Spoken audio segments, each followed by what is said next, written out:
Good evening বন্ধুরা। অনেক দিন পরে আমি আজ ইউটিউবের একটা ভিডিও করতে বসেছি। অনেক দিন হলো আমার ইউটিউবে কিছু ছাড়া হচ্ছে না। আর প্রায় 10 দিন, আজকে 11 দিন আমার খুড়শ্বশুর মারা গিয়েছিলেন, তাই এর মধ্যে আর ভিডিও করা হতোও না। আর আমার সবচেয়ে বড় কথা হলো আমার ফোনটা হলো দিন 10 খারাপ ছিল, মানে এই সারিয়ে আজকেই এলো, তাই ভাবলাম অনেক দিন ভিডিও করা হয় না, একটা ভিডিও করি। তা দেখো আজকে শ্রাদ্ধ হয়েছে, তা মৎস্যমুখী কালকে। তা আমি তো মাছ টাছ খাই না, আমাদের তো এইসব মানে আমি আর ওর বাবা আমাদের মানে মাছ খাই না, তা সেই জন্য কালকের থেকে ঠাকুর পুজো, এখনও ঠাকুর ঘরে ঢোকা হয়নি, কালকের থেকে ঠাকুর পুজো হবে। তা চলো আজকে সন্ধ্যে থেকে ভিডিওটা শুরু করলাম। তা আমি আর আমার এই ছোটো মেয়ে বসে আছি, দেখো। আর কালকে সকাল থেকে মানে আজকে সন্ধ্যে থেকে কালকে সন্ধ্যে পর্যন্ত যা যা হবে তোমাদের করে শেয়ার করব। তো চলো তাহলে একটুখানি তোমাদের ঘরটা একটু ঘুরে দেখাই। সব কাচাকুচি সেরে কালকে সব মানে সবই মানে জানো তো, মানে অসুস্থ একটু মানতে হয়, আর পুজো আর্চা করি এটা তো আরও মানতে হয়, জ্ঞাতি গোষ্ঠী আমার খুড়শ্বশুর, ছোটো খুড়শ্বশুর। যাই হোক চলো তোমাদের দেখাই।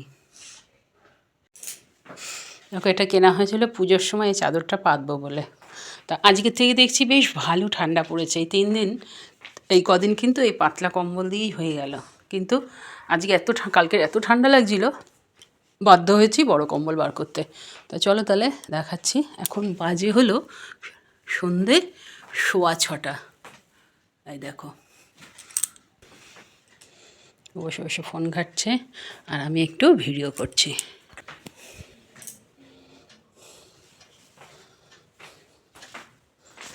সব পর্দা খুলে কাচা কুচি এই ঠাকুর ঘরে কালকে ঢুকবো ভোরবেলা। আজ তো ভরা পূর্ণিমা।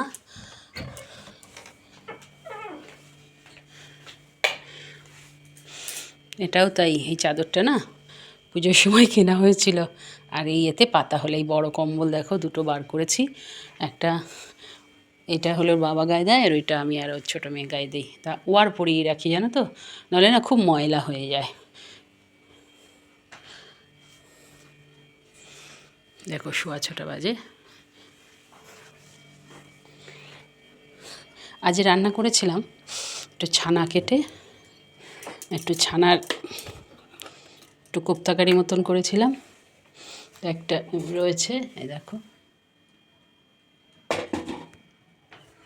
আর করেছিলাম একটু পোলাও, এই দেখো রয়েছে। এটা একটু বড় মেয়ের জন্য, এতদিন তো অসুস্থ ছিল, ও আসেনি, খাইনি, তো একটু রেখে দিয়েছি।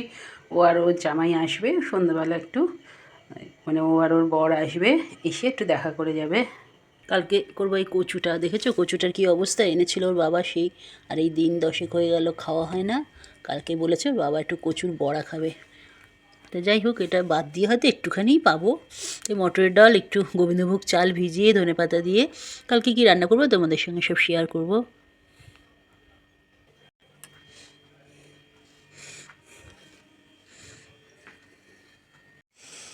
তাই একটু এখন ভিডিও শ্যুট করে নিলাম। আর আজ রাত্রেবেলা গরম গরম বেগুন ভাজা আর রুটি, আর সঙ্গে একটু সুজি করে নেবো। দেখো ঠান্ডাটা বেশ ভালোই পড়েছে। এখন তাহলে এই ভিডিওটা যে এই পর্যন্ত। ওর বাবাকে বলেছি একটু মিষ্টি নিয়ে আসতে, কালকে একটু ঠাকুর পুজো করবো তো পরিষ্কার করে, তাই ভাবছি একদম 4টে 4:30 সময় উঠে আগে ঠাকুর ঘর পরিষ্কার টরিষ্কার করে সকালে প্রার্থনাটা ধরবো। তো চলো, কালে ডিসেম্বর মাস পড়ে গেছে, প্রার্থনাটা একটু পিছিয়ে যাবে, তাই জন্য তো হয়ে যাবে ঠাকুরের সব পরিষ্কার টরিষ্কার করে ঠাকুর পুজো করে নেবো আগে প্রার্থনা করে। কতদিন হলো ঠাকুর না খেয়ে রয়েছে। চলো আজকে ভিডিওটা এই রাতে এখানেই শেষ করছি, আবার কাল সকাল থেকে। কিছু বলবি? ঠান্ডা কেমন পড়েছে বল? অনেক।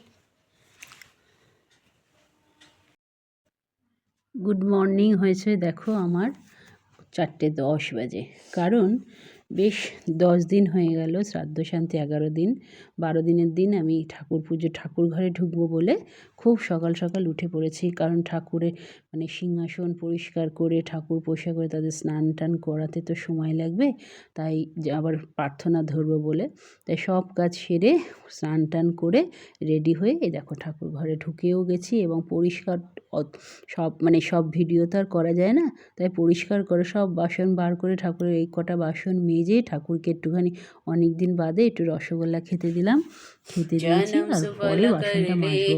আর প্রার্থনাটা ধরবো বলে, 6টার প্রার্থনাটা ধরবো বলে আমি কিন্তু 6টায় না 6:13 প্রার্থনা, কারণ ডিসেম্বর মাস প্রার্থনা করে বেরিয়েও গেছি।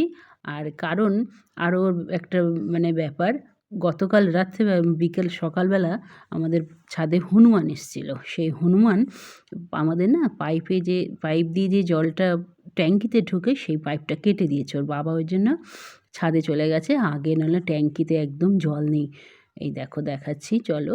এখন ওই 6:42 বাজে, প্রার্থনা সেরে উঠে ওর বাবা চলে গেছে। এই যে এই ওই জন্য এটা ঠিক না করলে জল পাবো না। খুব কষ্ট করে সকালবেলাটা কাজ করেছি। আমি এদিকে চা বসিয়ে দিয়েছি, আর একটুখানি গতকাল রাত্রেবেলা মুড়ি খাওয়া হয়েছিল, কারণ জল ছিল না বলে বেশি কিছু করিনি। তা ওর বাবার আগে ওই জন্য পাইপটা ঠিক করছে। ওর বাবা তো এই পাইপ লাইনের আর ইলেকট্রিকের কাজ করে, তাই তাড়াতাড়ি বললো আমি একটু লাগিয়ে দিই কোনো রকমে, তারপরে তুমি একটু কষ্ট করে চাটা বসাও। আর একটু পরোটা করলাম, কারণ ওর বাবা আবার একটু কাজে বেরোবে। আর দেখো আমার বাগানের দেখো প্রথম গাঁদা ফুল ফুটেছে, ঠাকুরকে দিতেও পারিনি। আর এই কলমি শাকগুলো আগামীকাল খাবো, তাই তোমাদের একটু দেখালাম। নিয়ে বসে পড়েছি। ওর বাবা 2টো মিষ্টি দিয়ে 5টা লুচি মতন খেয়ে ওর বাবা বেরিয়ে যাবে।